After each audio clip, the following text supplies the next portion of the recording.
Hello everyone, this is Defense Politics Asia, and this is a quick update and slight analysis of the Oskil Front. So at the Oskil Front, as per we have reported previously, the Ukrainian forces is currently attacking Dvorichna. So around here, so they're attacking from the northeast, and they did a crossing over here at Dvorichna, and there's also another crossing over here, which they crossed over Dvorichna, and reinforcement has been reported, and more forces is going to Dvorichna. They are currently attacking directly towards Dvorichna. The Russian forces is currently holding the town. This is basically the entrance to the rest of the region. You can see this is the forested area, and should the Ukrainians break through, they will be able to spread out like no one's business. So they can do this. So the idea is for the Russian forces is to hold the Ukrainian forces in this location, and this will continue to keep this supply route open for the Russian side, and they will be able to reinforce the forces further south as well, should they continue to be able to hold this position. But the Ukrainians are not resting on their laurels. After capturing Kharkiv, they actually have launched southwards, and fighting has been reported at Kivsharivka.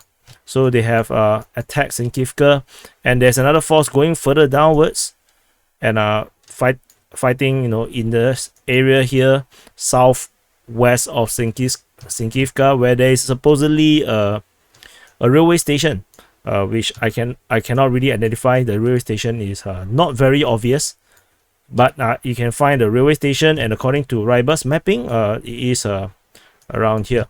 So the Russians are holding the line in Kharkiv, and they are holding this line as well. The Russians don't seem to like the forest very much, so they seem to be protecting the town, and I believe they also have forces at Liman Pershi. However, I didn't see text indication that there is a fighting over at Liman Pershi. Perhaps the Ukrainian forces went around this way. They went around this way to go south. The aim of this push southwards is actually to link up with the forces over here at Kupyansk, where the Ukrainians are currently attacking northward as well. There is fighting over here. Whoops. Sorry. Over here, and the Russian forces is currently still trying to fight for Kupyansk, or keep the Ukrainian forces busy. So let me redraw this. There is a crossing. So the Ukrainian forces is spreading out. They are currently attacking Kivsharivka, and so the Russian forces is holding this position, and Russian forces is trying to push against the Ukrainian forces that is already have more or less effectively have captured Kupyansk. So further south, we have in the previous in the last sit rep or summary, we have reported that the Ukrainian forces have went downwards and captured Podoli, and they have gone one south to capture Kupyansk Vuzlosi, and they continue on from this location at Kupyansk Vuzlovi, and they actually have went southward further, and they have captured the Kivsharivka train station. And after capturing the train station, they actually attacked into Kivsharivka and captured the village, the town or the village itself, Kivsharivka. So you can see that what the Ukrainians are doing is actually to try to secure the entire river, the entire Oskil River that is running through here. The Ukrainians are trying to hold to capture all this. The Russian forces seems to be, like what I said, pretty thin, and they are currently not doing very well. In fact, I'm not even sure if they are here at Kivsharivka. So according to some pro-Russian information, the order was given to the Russian forces to withdraw from Kupyansk as well as from Kupyansk Vuzloyi.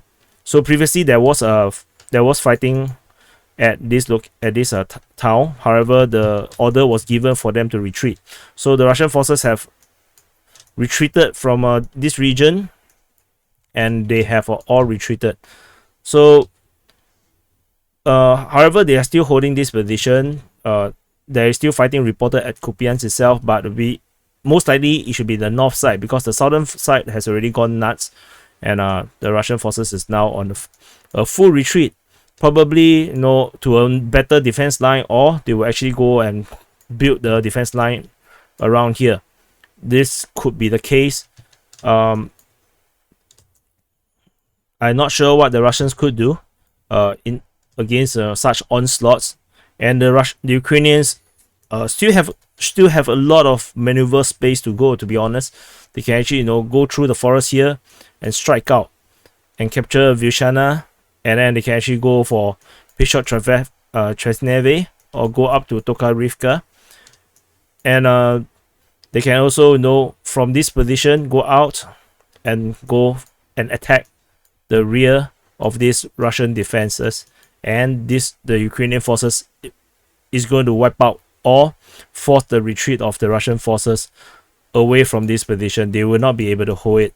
So, and should this be successful, then this force here is not going to hold, as the Ukrainians can continue to take more positions and attack all the rear, which is why this Russian force is retreating, because they probably seeing this coming, and they are just trying to drag it out, because the referendum is over now, and they are just waiting for the Russian government to announce the next phase of this special operation, or perhaps the conversion of a special operation to a actual war.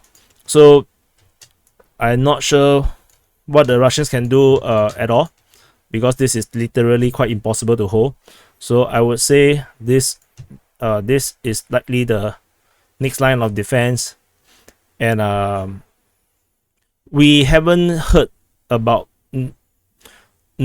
any retreat from this region. So this could very likely happen, and there is also no indication of any Russian reinforcement coming to aid the Russian forces fighting in this front. Don't have. Only Air Force. They only have Air Force support. So there is no ground reinforcement just yet in the Oskil Front for the Russian forces. So the Ukrainian forces is likely to go to break out very soon after they secure a very strong bridgehead over at Kupyansk region, south of Kupyansk, and over at the Dvorichna region, and capturing Tevizanka would definitely give them a very good foundation to spread out out like this, basically go out. You can like that. So yeah. So anyway, this is the analysis and the latest update from the Oskil Front, and I hope you'll find this very interesting. This is different from the sit-rep or the tiny sit-rep. This is more, there's a lot of analysis, predictions, and try to hypothesize what is happening and what could be happening and what will happen. So for those that have never seen this before, don't panic. The usual report of the sit-rep where we go through source by source is still on. We still have it. It's in the sit-rep. So look out for the sit-rep.